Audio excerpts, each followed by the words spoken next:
All right.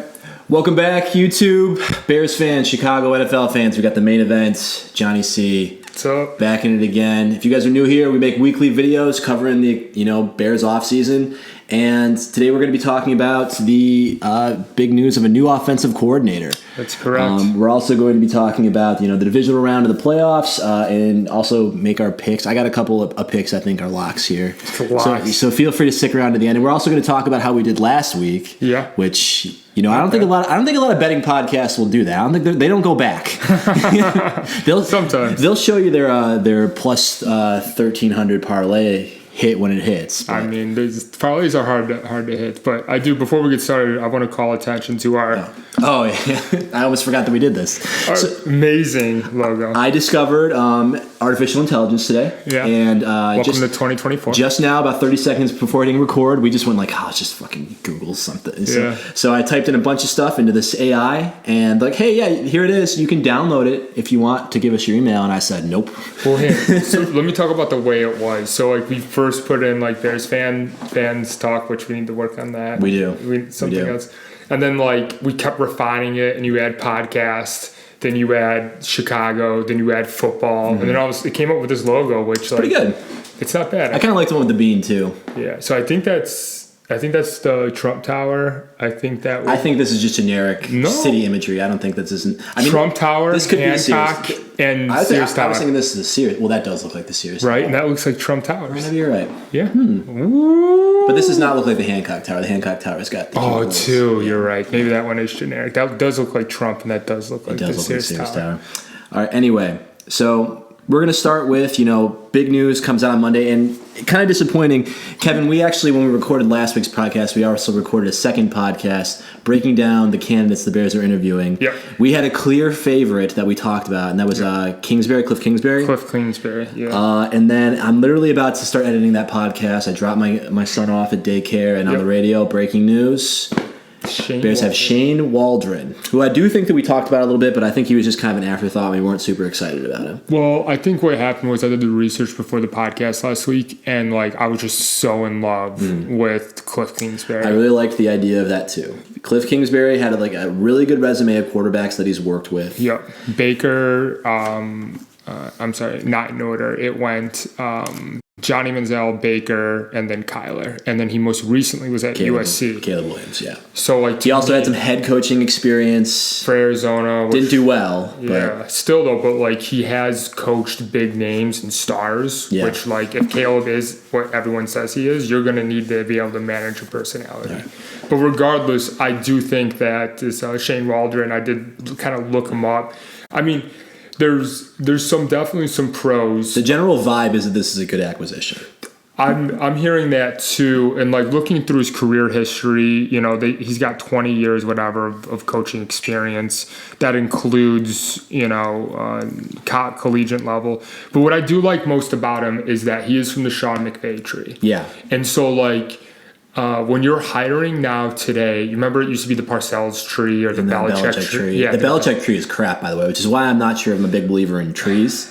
Because they recently put the Belichick tree out, and I'm just Matt Patricia. Okay, yeah. Who's I don't even know the name of anybody else, but I know they all Who's the offensive coordinator that went to the Raiders and got fired? Oh, I don't know. What was his name? He was bad. It's Josh McDaniels. Yeah, he got fired mid-season. Yes. So, but the McVay tree and the Matt LaFleur, who's part of Sean McVay, right? Seems to have some success. So, just kind of talking about looking at his background, and a lot of people have profiled it, but it is important. He came up through the Rams system, his most recently in the head coach as a head coach under McVay. He started with him. With McVay when he got hired, and he went through he had golf for a while, and he went to Stafford. He had those Todd Gurley years, so kind of learned the system. And honestly, Sean McVay's an unbelievable head coach. Mm-hmm. Then he goes up. No, I agree. Then he goes up to Seattle, and he's the offensive coordinator with Pete Carroll. Who, say what you want about Pete Carroll. So is this really Pete Carroll's coaching tree? Is Sean McVay just a branch of Pete Carroll's coaching? No, because he brought the Sean McVay concepts to Seattle.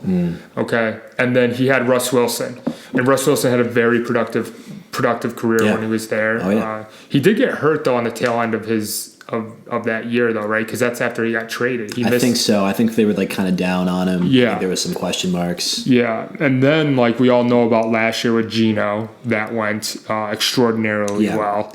I think of all the things that I've seen from Shane Waldron, it's that last thing last year at Gino is really the only concrete thing I can say, like, hey, maybe this guy, because I think that team overperformed by every aspect of the word. Geno Smith is just a career, kind of career backup who isn't really great at anything, but he was just clearly in the system that worked for him. Yep. And he made it work, and I think you got to put a lot of the props to coaching on that. There was also a time when Gino was hurt, and I'm looking up his name right now. And Drew Lock. Do you remember Drew Lock? I do remember Drew Lock. He was the trade Russ to. Correct. And Drew Lock was going to be the starter. Gino ended up beating him out, whatever. But there was a couple games when Drew Lock played, and the guy looked like a bona fide, legitimate starting quarterback. Mm-hmm. So is that the system? Is that the player? You don't really. It helps when you have a good system and you have a good players. Right. Well, here's the thing. I mean, what the Tyson-Bagent games taught me about the Bears system that we had is it felt like if you have a quarterback that will just do what you tell them to do and be locked into that system, then maybe the system works. Yeah, but you need to have I don't know what was going on with Justin and Luke, and if they were on the same page. I think they just were not there. Justin and it was just apples and oranges. It was a round peg, square hole. Yep. I think absolutely, which is why I said throughout the course of the year that I think Justin could go somewhere and have more success. I think you're right as well. However, what I will say though, kind of going back to Shane, is, and I think I'm saying it right now. I think he's a good hire. However, he was the Bears' first interview. I think they got the guy they wanted. However, this is what I'm going to say that's kind of scary. You go from one offensive coordinator position to another offensive coordinator position. Mm-hmm. So it's a lateral move. Correct. Second of all, there is a head coaching vacancy currently in Seattle.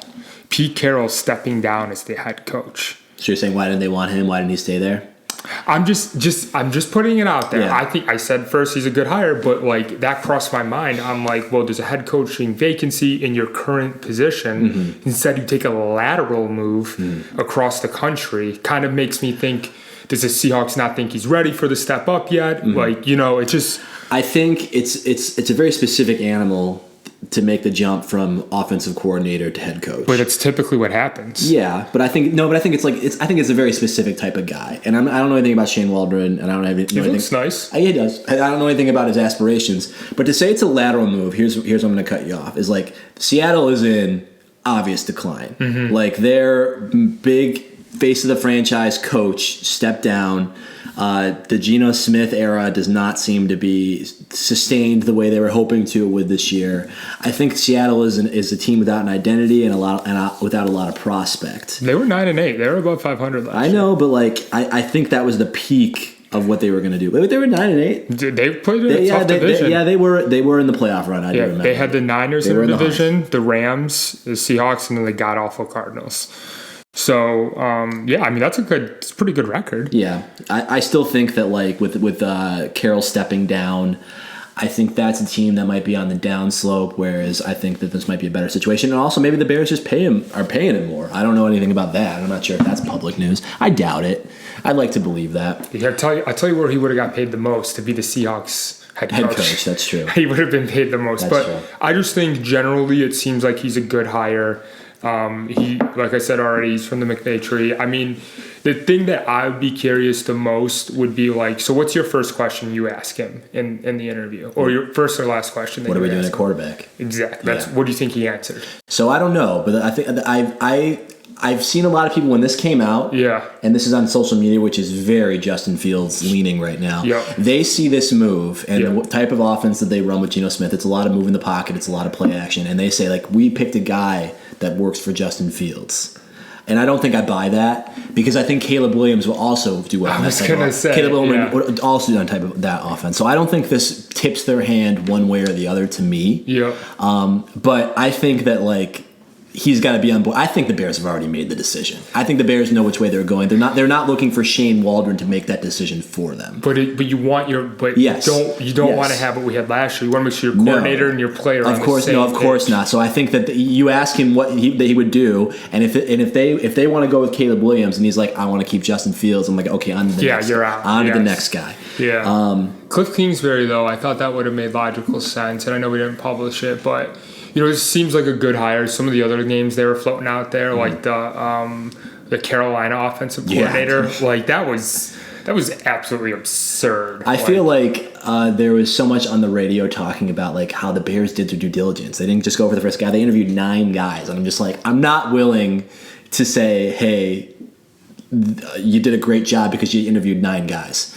Also, like, I'd rather have them interview 3 and pick the best of 3. Yeah. Why interview 9? Yeah. Like, it almost seems like you're casting 2 out of a net. Also, like, when we decided to keep Eberflus, I was under the impression that like Harbaugh and Belichick had already kind of made up their minds. I know. Like, maybe they made a phone call. Yeah. And the Bears were like, and Harbaugh to Ryan Poles was just like, nope, sorry, man, I'm going to the Chargers. Yeah. But the fact that both those are still up in the air makes it sound like the Bears did not make like a real like good-hearted effort. And maybe it's because I like Eberflus, but I feel like that kind of changed. The fact that those two big names in coaching have not been signed really makes me feel like the Bears should have put in a little bit more due diligence. Yeah. Yeah. So like, I mean, that was kind of a bland move. This is kind of a bland move. We'll see. Everyone was super hyped on Luke Getsy because you know where Luke Getsy came from. You want to talk about pedigree? He came from the Packers. Like when he was Can't wait. He was Aaron Rodgers. Can't wait to talk about the Packers in this game. The last one I want to talk about, did you hear the Titans' new head coach? I did. I didn't recognize the name. So he's a Cincinnati offensive coordinator. Guy's an absolute stud. I mean, it's the Bengals offense. Browning came in and was. I think that's the mark of a good offensive coordinator is like if you lose a piece like that and you're still out there fighting, it means that you're teaching your guys. Like Jake Browning, I don't believe is some big arm talent that's going to become a starter somewhere. I think he's a guy like Tyson Bagent who read the playbook. The playbook works and executed what the coach was telling him what to do. What do you think about the Browns offensive coordinator then?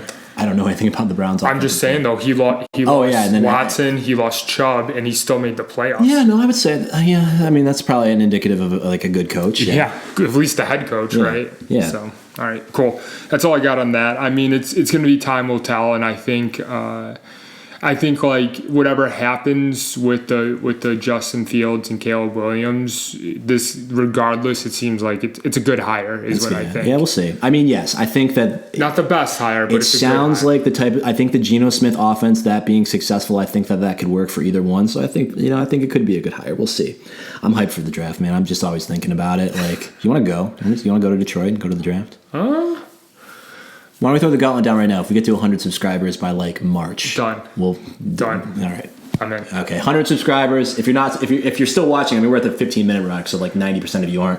But if you're watching, get us to 100 subscribers. We'll vlog the draft. Let's go. That would actually be really fun. All right. Cool. So let's go down to the divisional games. Yep. Or any one you want to start with? No, we could just. Let's just go down the list. Let's go Lions, Buccaneers. Okay. So first thing I'm going to say right off the bat. The Bucs put up a much better fight than I expected, honestly. Baker's a dog, and I'm really happy for what Baker's doing, and he's finally having success. But with that being said, the Lions were my pick. I don't know if that was the pod you posted or not.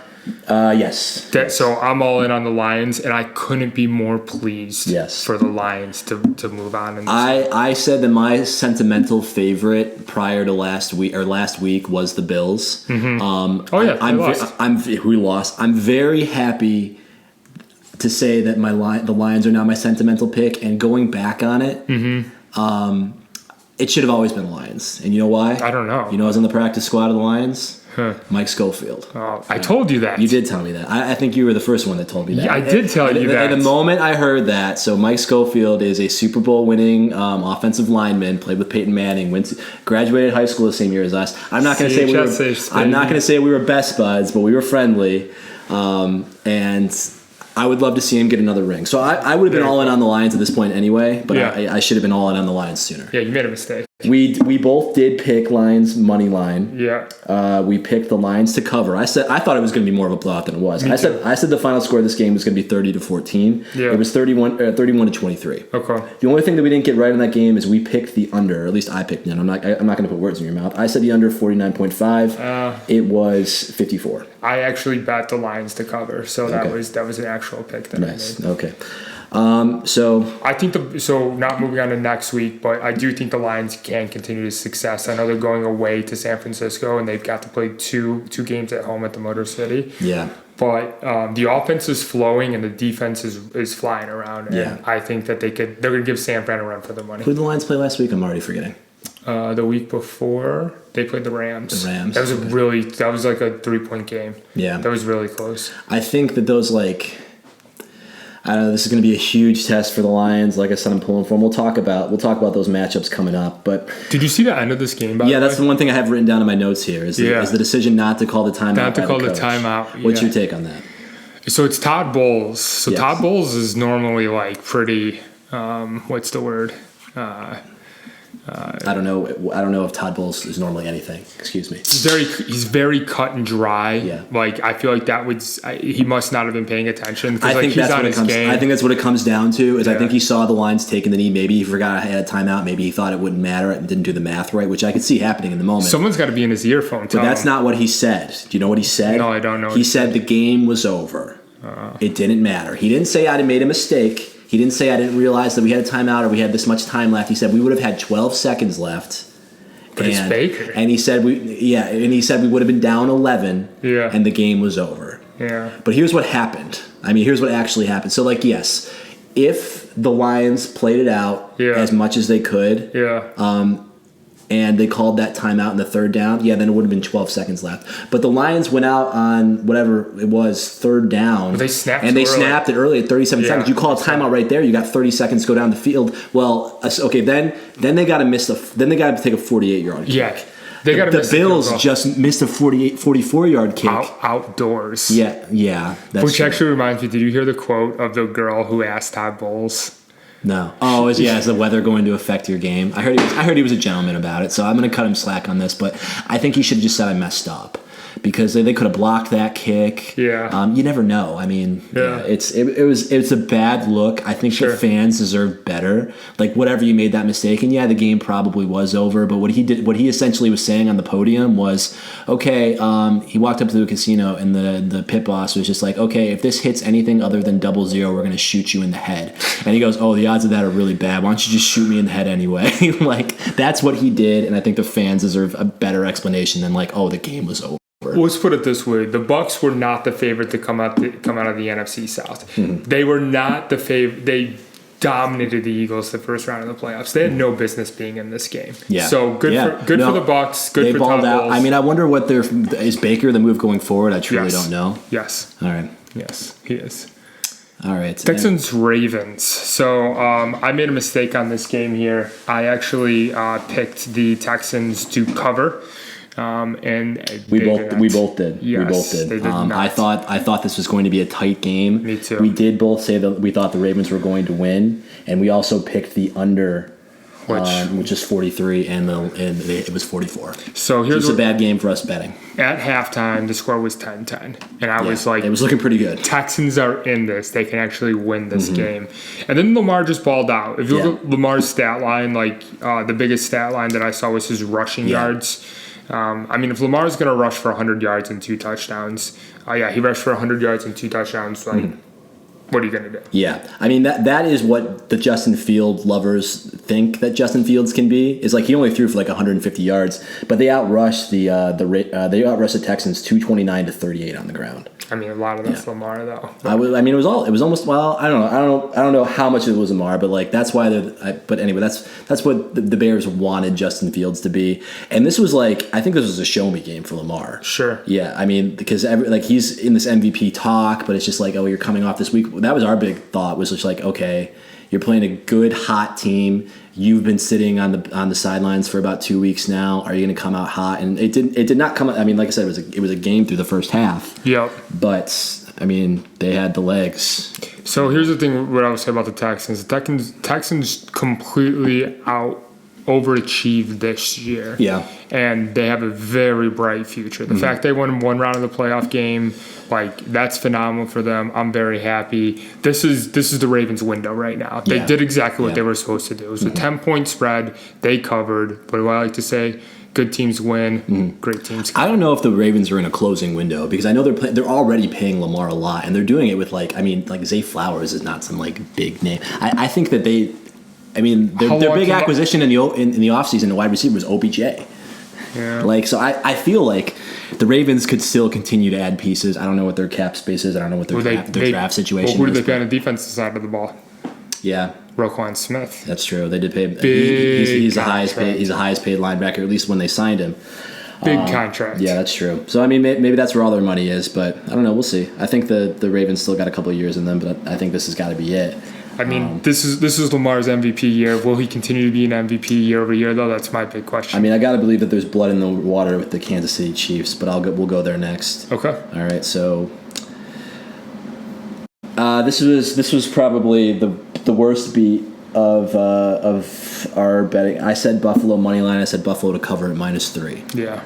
I did hit. I said over, and that was correct. So that was the one thing we got. I personally bet money line Bills on this Really? one.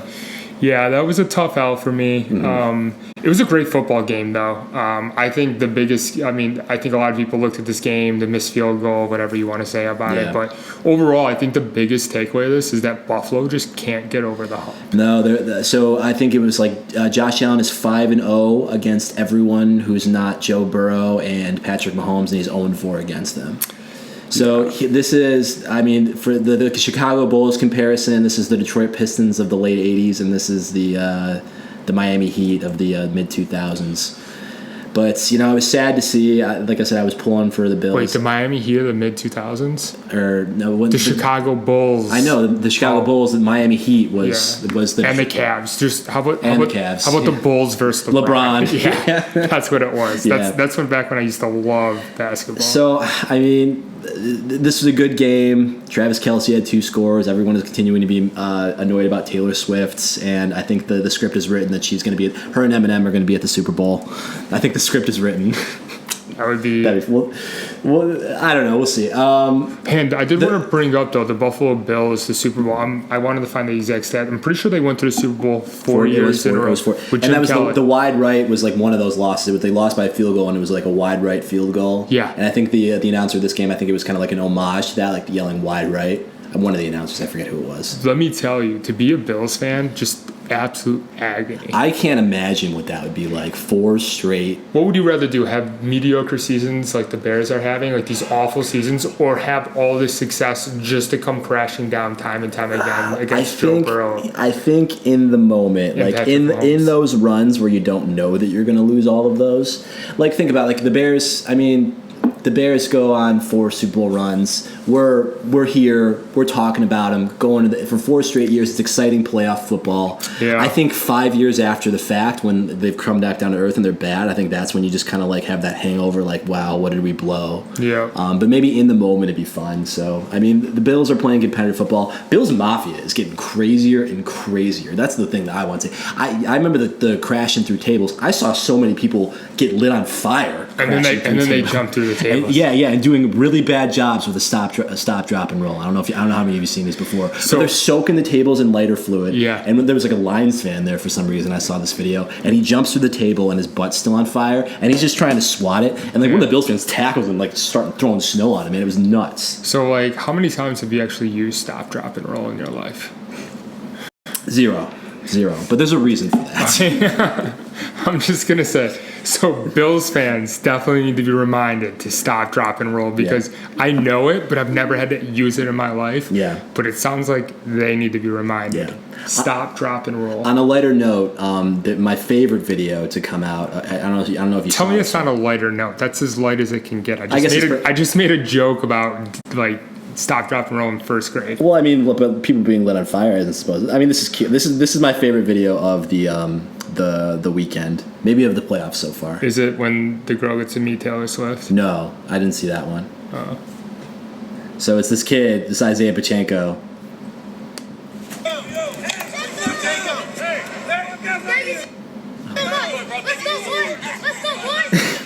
Just this little kid going, "Let's go, boy," and Pacheco loving it. Yeah, and turn me up.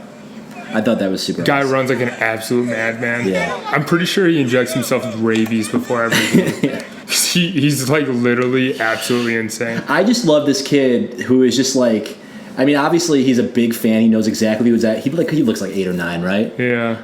Just like the confidence to be like, "Let's go, boy, let's go!" Just high fives and like, "Can I have your glove?" Remember, we met Brian Urlacher. How old were we? Like 11 or 12. Yeah. And do you think starstruck? I don't remember what we said, but it wasn't this. So Yeah. I mean, I admire this kid's confidence. They should be flying this kid. If they go to the Super Bowl, they should be flying him there. Which more likely than not they are, because that's what the Chiefs do. The Chiefs do go to the Super Bowl. That's the script. The last game to talk about. Yeah. So I'm just gonna say Brock did not look good in this game, but Brock doesn't need to look good because he has CMC on his team. I'm tired of the Brock Purdy MVP conversation. He's not the MVP on his team. It's ridiculous. CMC is far and away just I've noticed though when he's running sometimes, like he almost looks like, I'm not saying, okay, hang on, let me rephrase this.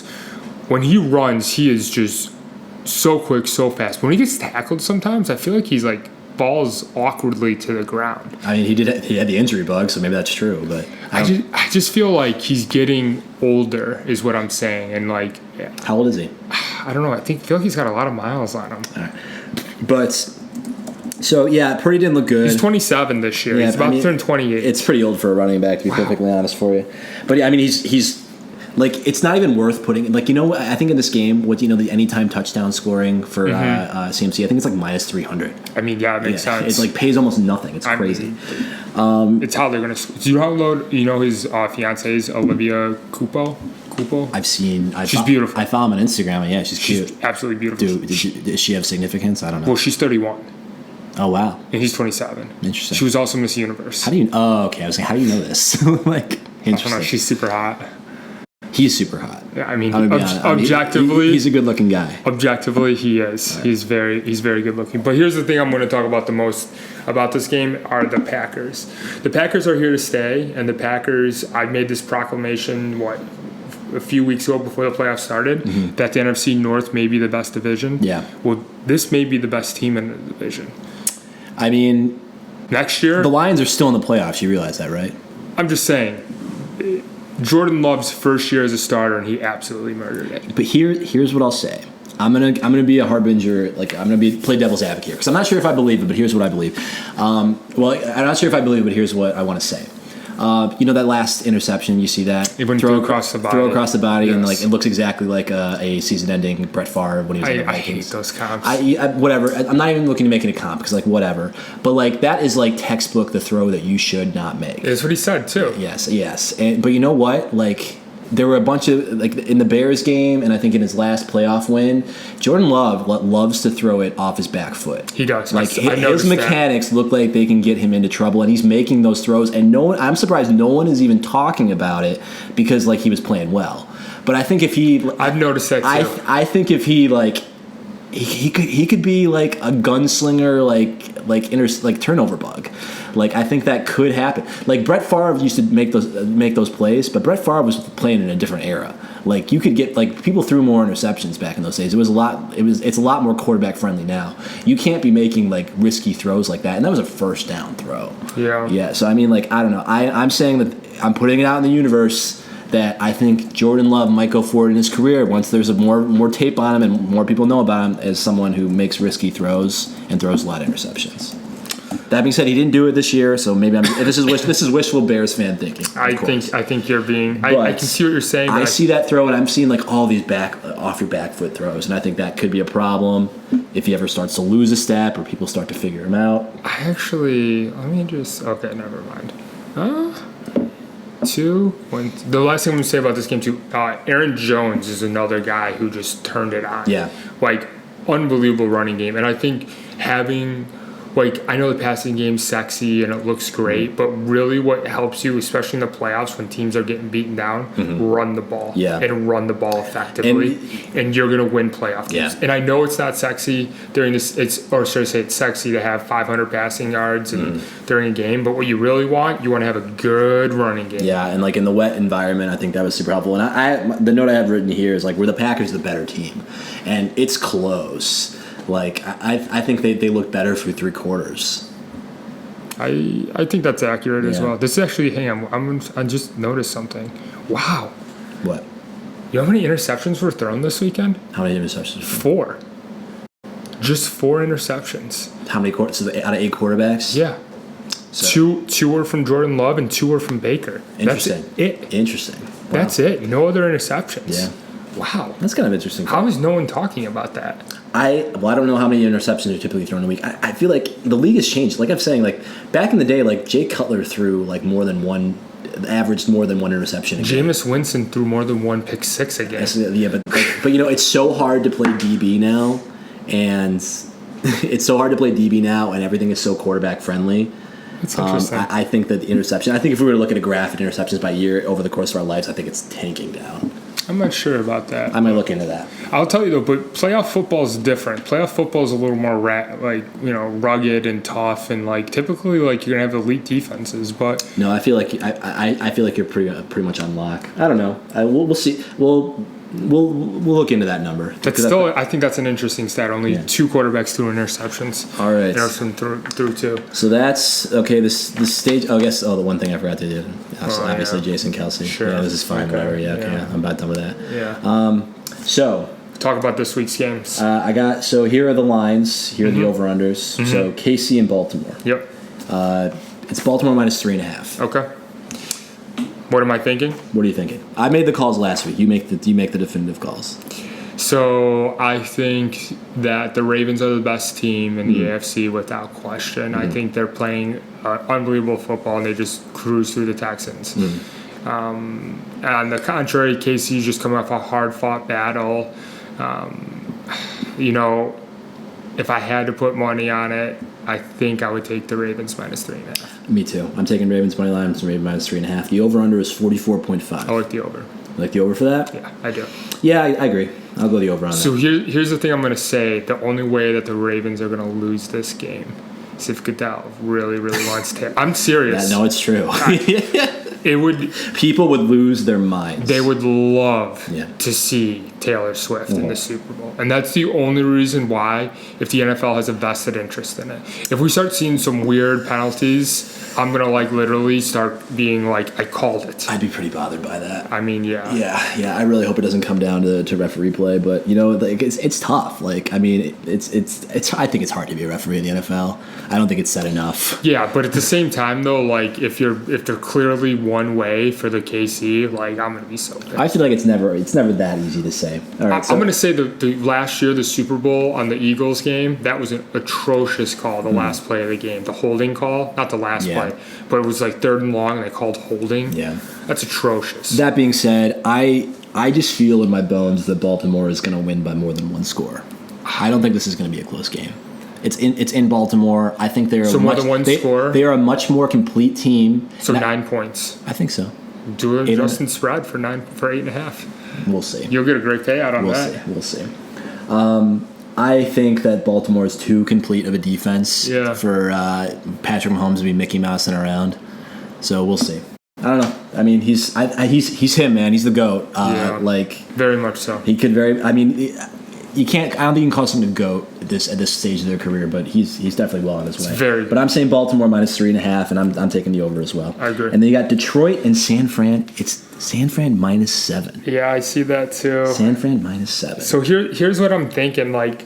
I would probably put it closer to maybe minus 4.5 probably would be the line that I would think it would be. 7's a lot of points to cover. It is at San Fran though, which kind of gives me a little pause for concern. San Fran looked really good, but Detroit looks great. My heart says Detroit can absolutely cover. But if the bookmakers think it's a 7-point spread, that kind of gives me pause, honestly. It seems like it's a smash to have the Lions cover. I think the Lions cover. That's what I think too. But I really, why is it 7 points? I really wouldn't feel good. We're not talking. Like I said, we want the Lions to win. That's what I'm saying. My heart's. I said, if we're giving actual our honest betting advice on people, which is worth absolutely nothing. It's a free website. I think you got to pick San Fran money line, but I think Detroit covers this. I think so too. Minus 7. The over/under is 50.5. That's a lot. It's a lot. I'm going under on that, personally. So that would put what the implied point total at like 28 to 24, 23. Yeah. No, 20. 7-point spread. So it'd be like 30 to 23. Something like that, yeah. More like 28 to, I don't know. 22. I don't know. I hope that's a lot of points. So you're telling me, so the San Fran's going to win by a touchdown and they're going to score 51 points together? I'm saying San Fran's not going to cover. But I'm saying what the bookmaker thinks. Oh, I don't know. So yeah, I guess what they think is it's going to be like an 8 or 9 point game. It's going to be an absolute blowout. I'm taking the under too. I'll take the under. You took the under? I'm taking the under. Yeah. All right. Cool. All right. So a couple of props that I got just really quickly. The over under for rushing yards for Lamar is 64.5. I mean, based on last week, I'm taking the over. Yeah, I got to take I'm taking the over on that. Yeah. Patrick Mahomes 243.5 pass yards. And this one I'm going a little spicier. I'm going under on that. I think Patrick Mahomes is going to have a hard time. I think this is going to be a bad day for him. If it depends, if obviously if Kansas City wins, right, then they're going to hit it. But if not, yeah, I take the under. That's fair. And I think if I'm looking to have a little bit of fun on a prop, plus 650 Baltimore defense and anytime touchdown score. Oh, you are a dirty dog. That's dirt. For the Lions game, Goff's over under passing yards is 255.5. I'm taking the over on that. Based on the over under. I think he's going to have to throw a lot this game. Yeah. I don't think they're going to be able to run at all. Yeah. Purdy is 272.5. Under all day. Yeah. I think a hammered under on that. Yeah. Rushing yards for CMC, not combined yards, 84.5. Over. I'm taking the over on that. I think Detroit's got a bad rushing defense. Yeah. I think San Fran will be playing with the lead a lot. Yeah. And I think CMT's going to have a good day. I think so too. Yeah. Last thing I want to do here, Kevin, I want you to rank, not in terms of what you think is going to happen, what you want to happen. There are a couple of things that I'm seeing online right now about the Super Bowl everybody wants versus the Super Bowl that they don't want. Okay. And I want you to rank. I have every iteration of Super Bowl here, and I want you to rank from 1 to 4 where you want to where each one goes. Where I think's gonna happen. What you want. What you want as a fan going into the Super Bowl. What matchup? So, San Fran at Baltimore. Right. 1 to 4. Or San Fran and Baltimore. San Fran and Baltimore. I think that that would probably be my number 2. Your number 2? Okay, yeah. I like that. Yeah, because that would be actually good football, and it would not have any, like, quote-unquote huge celebrities. I think it would be real fun. I think that's my number 3. Okay. All right, so I'm putting that at 3. Okay, San Fran and Kansas City. San Fran and Kansas City, I'm going to put that at a 4. That's the obvious answer. No one wants this matchup. Yeah. That is the one that nobody wants. Yeah, I agree. And then Detroit and Baltimore. I would love to see that match. This is the one everybody wants. Yeah. So that's that. So I've kind of categories as this: San Fran and Baltimore. Yeah. The one that it should be. Yeah. The 2 best teams. Sure. The teams that deserve to be there. Yeah, it would be a good matchup. It's the one that should be. Yeah. San Fran and Kansas City. The one that nobody wants. Yeah. The one that everyone would be bummed to see because it's just, I don't know, people are already sick of San Fran, it feels like. Yeah. But they haven't gotten their roses yet. San Francisco's still an annoying team. Detroit and Baltimore. That'd be fun. That's the one everybody wants. Yeah. So what's the last iteration? Would be KC and Ravens. Which is no. That's KC and my bad. KC and Lions? Yes. So the thing about that, though, is that, like, I just don't want to see KC and the Ravens are playing this week, by the way. Yeah, my bad. I don't want to see KC anywhere. I don't, but I'm putting that at number 2. There's something spicy about that to me. Like, I like that. You want to see Detroit? You want to see? I don't know. There's something Eminem and Taylor Swift combined at the halftime show. Okay. A little crossover. Maybe that is subconsciously what I want. Could you imagine a Taylor Swift and Eminem song? What would that sound like? I mean, Eminem's like 50, almost 60 now. That needs to happen. I mean, he's still making music sometimes, right? He makes music. Every once in a while, there's an Eminem joint out there. He'll release, if they win the Super Bowl, he'll for sure release a single.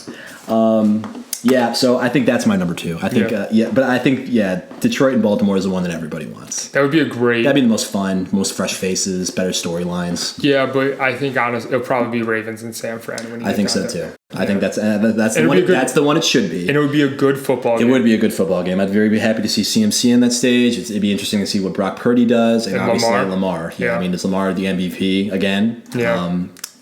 Just, what is it, 2 or 3 years removed when nobody wanted him. Yeah. Like, the Ravens didn't want to pay him, try to trade him. Nobody wanted him, and here he is. Well, I think next week we'll have to do a Super Bowl preview, so that'll be fun. Absolutely. All right. Anything else? I think that's all I got. Awesome. Thanks, guys. Be sure to like and subscribe.